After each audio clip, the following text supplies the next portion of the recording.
Hello, everybody. This is Ryan over at Bearded Tree Hugger. The thumbnail is going to have this book, the 80-10-10 Diet. This is actually, I kind of referenced it in the video that I post my before and after, which I'm having an impossible time getting to load here so I can upload everything. I'm not going to make a long video because I got to eventually get to real world stuff here. I started with 80-10-10 initially. I didn't know who Durianrider was. I don't think. I did know who Life Regenerator was when I first got started in the vegan world. I did see that David Wolf. Honestly, I wouldn't even trust that guy to rake my leaves in my backyard. That guy, there was a signal that went off in me. I did not trust that dude. So I really, I'm still not a huge fan of this Doug Graham. The book is good. Some of the stuff that he has in this book is like impossible to find.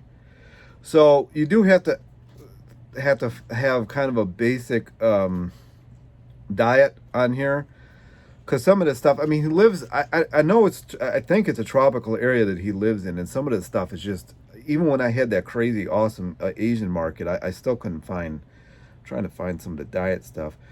But so unfortunately, I ended up kind of just living off of hearts of romaine lettuce, bananas, oranges, dates, and berries. And the weight was coming off pretty good, at a pretty good rate. And then I was getting worried because I know some people in my own family, and I know some other people who have lost weight, and they just had like so much loose skin. I know I keep referencing this, and after I looked at the images that you're going to see in the before and after, I really don't know that I was losing weight as fast as I thought it was, but I was really getting paranoid about having loose skin. So I started doing what he suggested and adding in.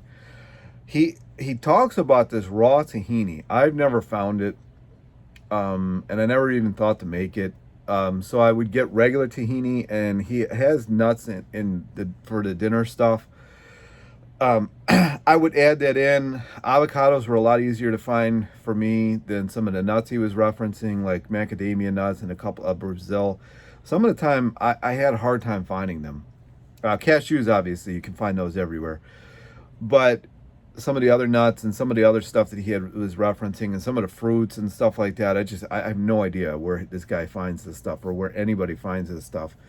And I lived in a pretty big market, Philly's like what, 6 million people or so, I forget what the number is, but it's a fairly large amount of people, so you can find a lot of stuff.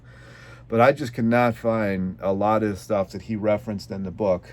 Obviously you can find what's on the cover, you can find peaches, you can find celery.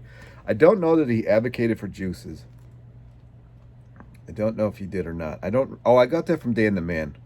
So I guess I combined, let me look. I don't know if, I think he's against juices. I think the only juice that he suggests is orange juice because there's still fiber in that. I'm almost positive.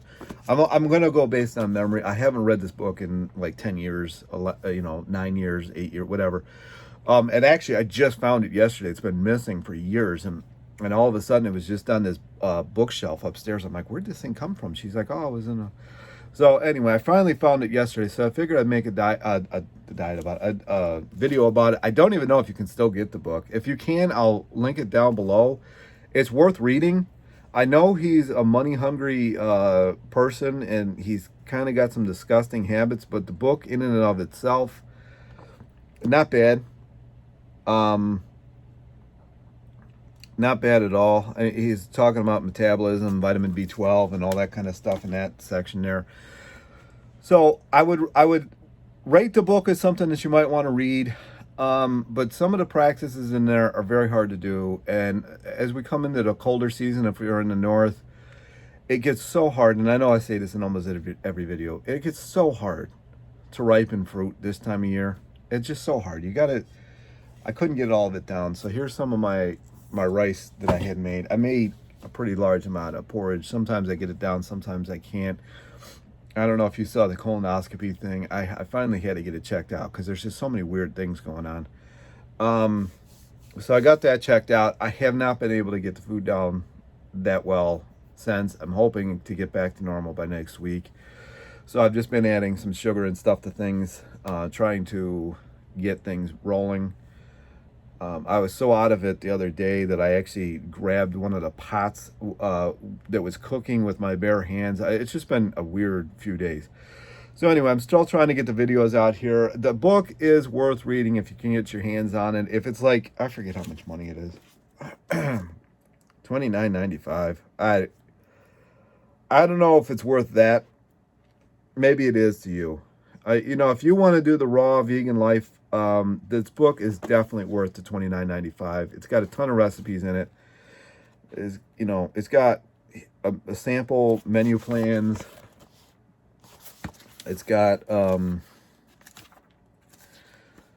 it actually, well, this is cool too. It's even got, I forgot about this. It's even got like you can see winter and autumn and summer and all that kind of stuff. So it is a menu plan based on the seasons. So maybe it is worth it, actually. I forgot about that. And then he even gives you a breakdown of when you can find the fruits.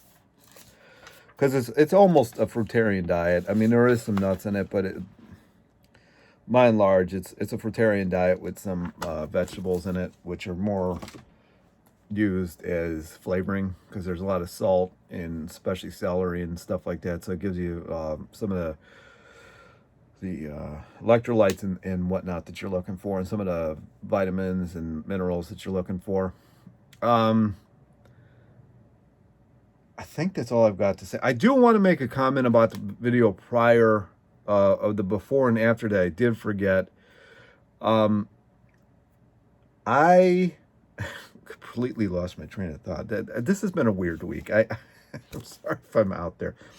This is the book that I used to get started with that, and I really wanted to press that home. I really didn't know who Durianrider was in the first probably year. I had heard his name mentioned by Life Regenerator because I guess Durianrider was hating on Dan McDonald, Life Regenerator, for various different reasons. I really never did look into that because I really just I don't care. It's not my thing. It did involve me. So,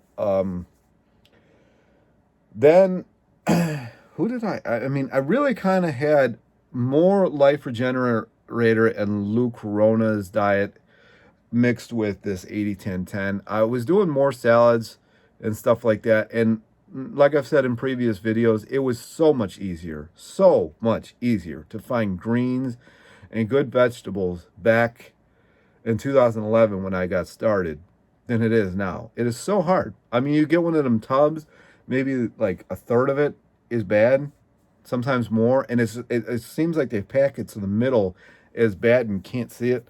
So I just don't even buy it anymore. And my dad gives me a ton of like vegetables, not really salad greens, but just a ton of vegetables like tomatoes, garlic, eggplant, peppers, beets, and carrots. I know that's coming to an end of the season, so I'm not going to be getting that anymore. And like I told somebody in a comment yesterday, I'm not going to buy the stuff. The stuff is just so expensive, and you never know what you're going to get. So it's just not worth it for me to spend the money on that. I'd rather buy rice that I know what I'm getting. I'd rather buy, got a huge thing of potatoes over there. I think I got about 110 pounds of potatoes over the last few days. I got it for $57. Supposedly it's organic. The organic insignia or whatever is so expensive to buy, and I think you've got to renew it every year. So a lot of local farmers just can't afford it. I think it's like $7-8 grand a year, which is absolutely stupid. So even the date people, I've mentioned them before. I know they don't even bother pricing it, and he says he doesn't use anything other than, because date palm, those roots go so far down, I don't even think you would need to use any kind of fertilizers or pesticides or anything like that. So if you want to start off on a fruitarian diet, it's a good book. I mean, you really don't need it anymore. Back when I got it, YouTube was kind of in infancy. I mean, it had been around for a few years, but really wasn't that many people talking about it. And I kind of wish I would have gotten started. I really wish I would have gotten started back then. I had my little original iPhone. It had a camera on it. I did actually make videos. I don't know where they're at from back in the day, because I was really having success on it. And then everything, there's just so many ebbs and flows in life, and then you forget about it, and keep moving, and before you know it, you got the weight back on. So this time I am making the videos. I am keeping myself accountable, and I want other people to watch these videos and do the same. Maybe they'll start making videos. If you do, mention me so I can see them. But this book is good. I wonder if you'd almost get more out of the Starch Solution. I don't have that book anymore. I let somebody borrow it. The person that borrows it, all they do is eat junk food, so I don't even know why I bothered. I don't know if they eat junk food, but I see a lot of stuff they post on Facebook, and it's not great. So I have no idea if that person even looked at it, which is irritating. I hate when you go out of your way for people and they just kind of don't even bother, even though they ask for it. So annoying. So anyway, the Starch Solution 80-10-10, somewhere in there is what's going to do the best for you. If you have access to good fruit, I would go fruitarian as much as you can. I know fruit is so expensive too. I mean, around here, mangoes, even in mango season, is like $1.50, $2 a piece. And I don't even think they're organic. I can only imagine what the organic ones would cost. I cannot believe my finger's so messed up. I think that's my rant and rave for right now about this. I really just wanted to mention the book. I wanted to kind of add on to the video that's going to hopefully be posted today. It's taking forever to download. I got to download it and add it in a editor so I can add in the photographs that I've got. Normally I would just post it, but can't do that this time because I got to edit it. So hopefully that'll be up today. Hopefully this one will be up today. And there'll probably be all the videos I make. But if something else sparks, or if somebody asks a question, or somebody's got a comment or something like that, maybe I'll make another video today. I'm trying to make 1 or 2 a day because I've got other stuff to do, and I got a reseller thing to run. So I don't have all the time in the world to make videos. But I do like questions. I hope people start asking a ton of questions. I hope this video that I'm posting, hopefully today, will get a ton of traction so we can get things rolling here and go from there. I should weigh myself to kind of see where I'm at. I almost don't even want to know because it's kind of depressing sometimes. But I don't really get, overly depressed. It's just like, I can't believe I did this to myself. And this is the thing. This is what I'm trying to beat home. Don't keep on this roller coaster. Get off the roller coaster. The only thing that you need to do is carbohydrates, sugar, fruit juice, and you're fine. Every time I've done that, although I have had to add exercise into it, I've lost weight. I don't know why. I know why I fall off the bandwagon, but I've got to stop doing it. My grandmother actually was constantly on this roller coaster, and she died when she was 60 because your body can only take so much. She was at the doctor's office. She drove herself to her doctor's office, and her heart exploded literally just at the doctor. She just died right on the table. And she was just there for like a regular checkup, and she just died. And they said that when they opened her chest cavity up, her heart was just literally exploded. And it just could not handle the constant up and down weight loss that she had. And I'm really can't do it. It's got to stop. Because I can see how that would happen. And I just don't want that to happen to me or anybody else. So anyway, subscribe, like, comment, dislike, whatever you got to do. But talk to you next time.